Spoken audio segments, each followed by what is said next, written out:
नमस्कार दोस्तों, आप देख रहे हैं अनुभवी आंखें न्यूज और मैं हूं आपके साथ संतोष गुप्ता। आइए देखते हैं दिल्ली की ये खास बड़ी खबर। आपके अपने चैनल अनुभवी आंखें न्यूज पर एक नया शो जल्द ही आप देखेंगे। मुद्दे की बात संतोष गुप्ता के साथ। आज हमारे दिल्ली के प्रभारी गोहिल साहब का माता जी का देहांत हुआ है। हम सब संवेदना व्यक्त करते हैं और भगवान से आशा करते हैं कि उनकी आत्मा को शांति दे। जितने भी हमारे दिल्ली के जो पदाधिकारी हैं यहाँ पर ऑफिस में सभी लोग उपस्थित हैं, संवेदना देने के लिए आए हुए हैं। और कमरुद्दीन हमारे जिला के अध्यक्ष कमरुद्दीन जी भी बैठे हुए हैं। और हम सब लोगों की आज एक मीटिंग थी कि प्रधानमंत्री राहत कोष और पीएम केयर फंड, इसके ऊपर हम लोग डिस्कशन करना चाह रहे थे। लेकिन मैं ये जरूर अब आए हैं तो मैं इस बारे में थोड़ा सा बताना चाहूँगा।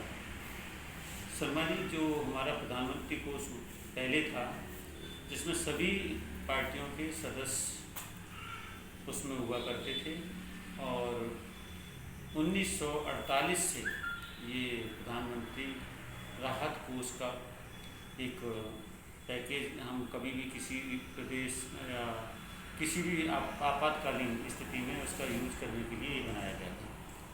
चाहे भूकंप हो, बाढ़ग्रस्त हो, बहुत सारी जितनी भी आपदाएँ, अगर महामारी हो किसी की, इसके लिए हमने ये प्रधानमंत्री के द्वारा ये जो है इस फंड को हम यूज़ कर सकते थे। सारी पावर प्रधानमंत्री को हुआ करती थी।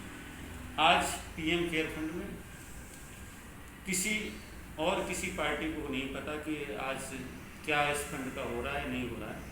केवल उसमें रक्षा मंत्री होंगे, उसमें गृह मंत्री होंगे, वित्त मंत्री होंगे, प्रधानमंत्री। यानी आपके नज़रिए में पीएम केयर फंड जो है उसमें दूसरे किसी भी राजनीतिक दल को कोई अधिकार नहीं मिला है। केवल जो सरकार है उस सरकार के जो मंत्री हैं वही हैं। देखिए, मेरी बात नहीं समझना, मैं ये एक बात बताना चाहता हूँ कि 1948 से लेकर के कितने प्रधानमंत्री हुए, सारे के सारे विपक्ष के भी हुए। यहाँ पर आपको पता है, यहाँ पर देवगौड़ा जी हुए, नटवर गुजराल हुए, विश्वनाथ प्रताप सिंह हुए, विपक्ष के बहुत सारे लोग प्रधानमंत्री बने। लेकिन कभी ऐसी बात, या कभी हमारे अटल बिहारी वाजपेयी बने, इसी पार्टी के थे, लेकिन उन्होंने कभी इस तरह की बात नहीं सोची। और आज जो है जिस तरह से जो फंड हमारा देश का जो फंड पीएम केयर फंड में जो जमा हुआ है, ये जनता जानना चाहती है कि इस फंड को आप कैसे बताएंगे, किसको बताएंगे कि मैंने जो है इसको यूज़ किया। तो हम ये चाहते हैं कि कम से कम देश की जनता जो आपके साथ खड़ी है, आपके कहने से समय लॉकडाउन करती है, जनता कर्फ्यू मानती है, तो उस जनता को कॉन्फिडेंस में लाने के लिए आपके पास क्या सबूत है कि पहले पीएम जितने भी रहे वो गलत थे, अब आप सही हैं। जनता जो है प्रधानमंत्री राहत कोष में ही पैसा जमा होना चाहिए, जिसके माध्यम से सभी पार्टियों को पता चले और उस पैसे का सही तरीके से सदुपयोग हो। यानी आपका स्पष्ट आरोप है कि प्रधानमंत्री केयर फंड में जो भी पैसे हैं उस पैसे का कहीं कोई हिसाब नहीं है, इसलिए ये सारे पैसे प्रधानमंत्री राहत कोष में आने चाहिए, जिससे कि आम जनता को ये सारा हिसाब मिल सके। मेरी बात सुनिए, जो आप कह रहे हैं मैं ये बताना चाहता हूँ, प्रधानमंत्री केयर फंड का जो है जो सिस्टम है, जो सत्ताधार पार्टी है उस पैसे को क्या यूज करेगी या क्या करेगी मुझे नहीं मालूम, या जो विपक्षी पार्टी हैं इस बात को आज में से ही कल उठाएंगी। मेरा कहने का मतलब है कल उठाने से पहले आज ही उस चीज़ का निदान होना चाहिए। सर जी, एक मिनट, अभी वैश्विक महामारी फैली हुई है। इस स्थिति में जैसा कि कहा जा रहा है कि प्रधानमंत्री राहत कोष से बहुत सारे काम किए गए हैं, इस संदर्भ में आप क्या कहना चाहेंगे? देखिए, ये काम तो प्रधानमंत्री राहत कोष से भी किया जा सकता है। ये प्रधानमंत्री केयर फंड केवल बनाया ये कोरोना बीमारी के लिए, ये जो स्पेशल एक तरीके से एक अलग से इन्होंने जो किया है, ये क्यों किया भाई? प्रधानमंत्री केयर जो है फंड उस पे क्यों नहीं हो सकता था? प्रधानमंत्री को सारी पावर है उसमें भी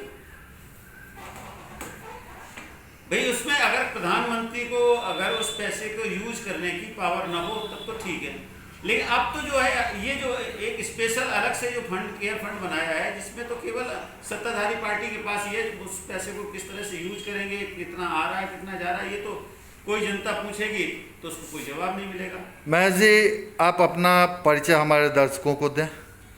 मैं महेश द्विवेदी और दिल्ली प्रदेश का जनरल सेक्रेटरी इंटेक का हूँ, और मैं अपनी बात आपके बीच रखी है।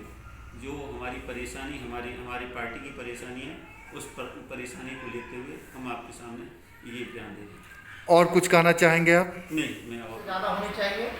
जनता का जिम्मेदारी जो है वो सब लोगों ने उनके केयर फंड में पैसा भी दिया है, जितना जिससे हुआ मदद भी किया है, और अड़ोस पड़ोस में हम लोगों ने भी इस आपदा में लोगों का साथ दिया जितना हम लोग से हुआ। ये हम नहीं कह रहे कि भाई सरकार का मुकाबला कर सकते हैं, लेकिन सरकार ने सही वक्त पर कदम उठाया होता तो ये महामारी इतनी नहीं फैलती। अर्थात आपका सीधा सीधा आरोप यह है कि सरकार ने लॉकडाउन तो किया, जो भी कदम उठाना था उठाया, लेकिन समय सीमा उसने सही ढंग से तय नहीं करी। अगर ये समय 2-4 दिन और छोड़ के किया जाता तो आज की परिस्थिति कुछ और होती। आज जो मजदूर जा रहे हैं दूसरे प्रदेश में, वहाँ कोरोना फैल रहा है, इसका मतलब फैल चुका था। आज लॉकडाउन टूटा है ना भाई, मजदूर और प्रवासी जो है नहीं आए, उन्हें सब्र का पैमाना टूट गया, वो पैदल निकल पड़े, इससे महामारी फैल गया। तो ये सब बातों पर जो है आज सवाल उठ रहे हैं, लेकिन सवाल है कि कोरोना को लाने में ले जाने में किसी का रोल नहीं है। बात तो ये है कि लोग भूखे मरने लगे तो निकल गए घर, लॉकडाउन का पालन नहीं किया।